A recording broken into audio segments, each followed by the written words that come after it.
தொடக்க நூல் அதிகாரம் 19. சோதோமின் தீச்செயல். மாலை வேளையில் ஆண்டவரின் தூதர் இருவர் சோதோமுக்கு வந்தனர். அப்பொழுது நகரின் நுழைவாயிலில் லோத்து உட்கார்ந்திருந்தார். அவர் அவர்களை கண்டவுடன் எழுந்து சந்திக்க சென்று தரை மட்டும் தாழ்ந்து அவர்களை வணங்கினார். பிறகு, என் தலைவர்களே, அருள் கூர்ந்து உங்கள் அடியானின் இல்லத்திற்கு வாருங்கள்.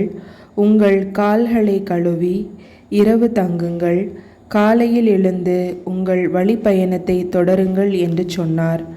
அவர்களோ, வேண்டாம், பொதுவிடத்தில் நாங்கள் இரவு தங்குவோம் என்று மறுமொழி சொன்னார்கள். அவர் அவர்களை மிகவும் வற்புறுத்தவே அவர்களும் உடன் சென்று அவரது இல்லத்தினுள் நுழைந்தார்கள். அவர் புளிப்பற்ற அப்பம் சுட்டு அவர்களுக்கு விருந்தளிக்க அவர்களும் உண்டார்கள்.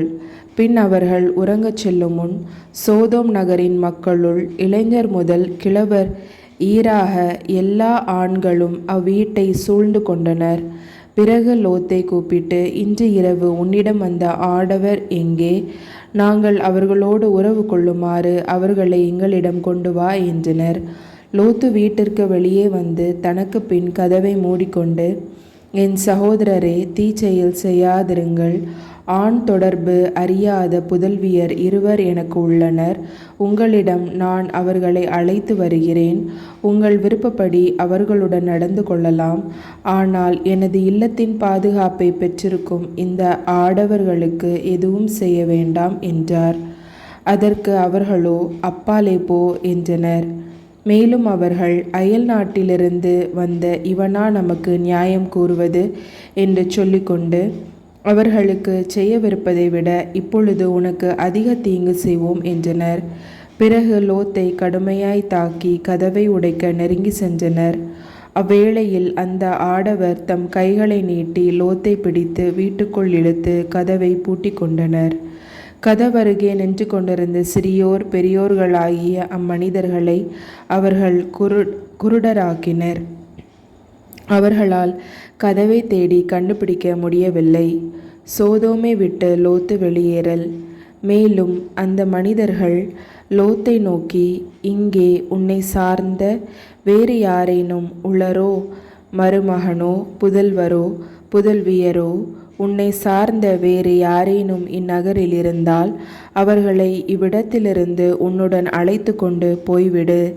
இந்த இடத்தின் மக்களுக்கு எதிராக பெருங்கண்டன குரல் ஆண்டவர் திருமுன் எழுந்துள்ளதால் நாங்கள் இந்த இடத்தை அழிக்கும்படி எங்களை அவர் அனுப்பியுள்ளார் என்றனர். உடனே லோத்து வெளியே போய் தம் புதல்வியருக்கு மன ஒப்பந்தமாகியிருந்த மருமக்களோடு பேசி, நீங்கள் எழுந்து இவ்விடத்தை விட்டு புறப்படுங்கள், ஏனெனில் ஆண்டவர் இந்நகரை அழிக்கப் போகிறார் என்றார். அவருடைய மருமக்களுக்கு இது நகைப்புக்குரியதாய் தோன்றியது. பொழுது விடியும் வேளையில் தூதர்கள் லோத்தை நோக்கி, நீ எழுந்திரு, உன் மனைவியையும் உன் இரு புதல்வியரையும் கூட்டிக் கொண்டு போ, இல்லையேல் இந்நகரின் தண்டனை தீர்ப்பில் நீயும் அகப்பட்டு அழிவாய் என்று வற்புறுத்தி கூறினார்கள். அவர் காலந்தாழ்த்தினார். ஆண்டவர் அவர் மீது இரக்கம் வைத்திருந்ததால் அந்த மனிதர்கள் அவரது கையையும் அவர் மனைவியின் கையையும் அவர் இரு புதல்வியர் கையையும் பிடித்து கொண்டு போய் நகருக்கு வெளியே விட்டார்கள். அவர்களை வெளியே அழைத்து வந்தவுடன் அந்த மனிதர்கள் அவரை நோக்கி, நீ உயிர் தப்புமாறு ஓடிப்போ, திரும்பி பார்க்காதே, சமவெளி எங்கேயும் தங்காதே, மலையை நோக்கி தப்பி ஓடு, இல்லையேல் அழிந்து போவாய் என்றார்கள். லோத்து அவர்களை நோக்கி, என் தலைவர்களே, வேண்டாம், உங்கள் அடியானுக்கு உங்கள் பார்வையில் இரக்கம் கிடைத்துள்ளது. என் உயிரை காக்கும் பொருட்டு நீர் காட்டிய பேரன்பு உயர்ந்தது. ஆயினும் மலையை நோக்கி தப்பியோட என்னால் இயலாது. ஓடினால் தீங்கு ஏற்பட்டு நான் செத்து போவேன்.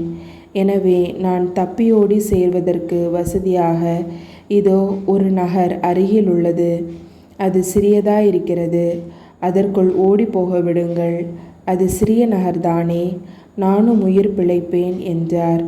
அதற்கு தூதர் ஒருவர், நல்லது, அப்படியே ஆகட்டும். இக்காரியத்திலும் உனக்கு கருணை காட்டியுள்ளேன். நீ கேட்டபடி அந்நகரை நான் அழிக்க மாட்டேன்.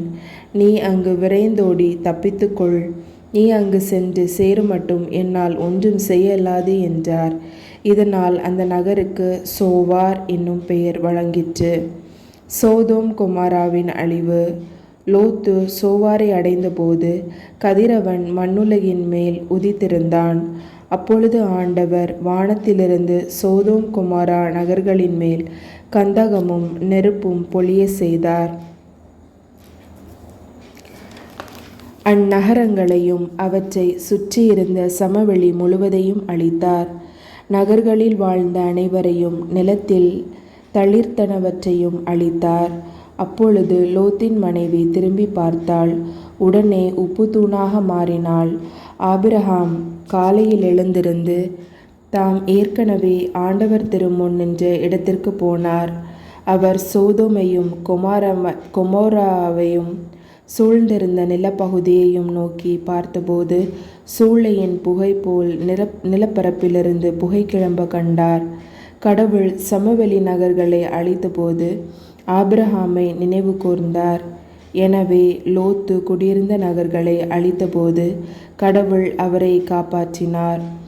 மோவாபியர் அம்மோனியரின் தோற்றம். லோத்து சோவாரை விட்டு வெளியேறி மலைக்கு சென்று குடியேறினார். சோவாரில் குடியிருக்க அஞ்சியதால் தம் 2 புதல்வியருடன் ஒரு குகையில் வாழ்ந்து வந்தார். அப்பொழுது மூத்தவள் இளையவளை நோக்கி, நம் தந்தை வயது முதிர்ந்தவர். உலகெங்கும் உள்ள வழக்கிற்கேற்ப நம்மை மணந்து நம்முடன் உறவு கொள்ளுமாறு இப்பகுதியில் வேறு ஆடவர் எவரும் இல்லை. வா, நம் தந்தையை திராட்சை மது குடிக்க வைத்து அவருடன் உறவு கொள்வோம். இவ்வாறு தம் தந்தையின் மூலம் வழிமரபை காத்து கொள்வோம் என்றாள். அவ்வாறே அன்றிரவு தங்கள் தந்தையை திராட்சை மது குடிக்க வைத்தார்கள். பிறகு மூத்தவள் உள்ளே நுழைந்து தன் தந்தையுடன் படுத்து கொண்டதோ அவள் எழுந்து சென்றதோ அவருக்கு தெரியாது. மறுநாள் மூத்தவள் இளையவளை நோக்கி, நேற்றிரவு என் தந்தையோடு நான் படுத்து கொண்டேன். இன்றிரவும் அவ்வாறே அவரை திராட்சை மது குடிக்க வைப்போம். நீ சென்று அவருடன் படுத்துக்கொள். இவ்வண்ணமாக நம் தந்தையின் மூலம் வழிமரபை காத்து கொள்வோம் என்றாள். அவ்வாறே அன்றிரவும் தங்கள் தந்தையை திராட்சை மது குடிக்க வைத்தார்கள். இம்முறையும் இளையவள் சென்று படுத்து கொண்டதோ அவள் எழுந்து சென்றதோ அவருக்கு தெரியாது. இவ்வாறு லோத்தின் புதல்வியர் இருவரும் தன் தந்தையின் மூலம் கருத்தரித்தனர். பின் மூத்தவள் ஒரு மகனை பெற்று அவனுக்கு மோவாபு என்று பெயரிட்டாள். அவன் இன்று வரை இருக்கிற மோபாவியருக்கு தந்தை. இளையவள் ஒரு மகனை பெற்று அவனுக்கு பென்னமி என்னும் பெயரை சூட்டினாள். அவன் இன்று வரை இருக்கிற அம்மோனியரின் தந்தை.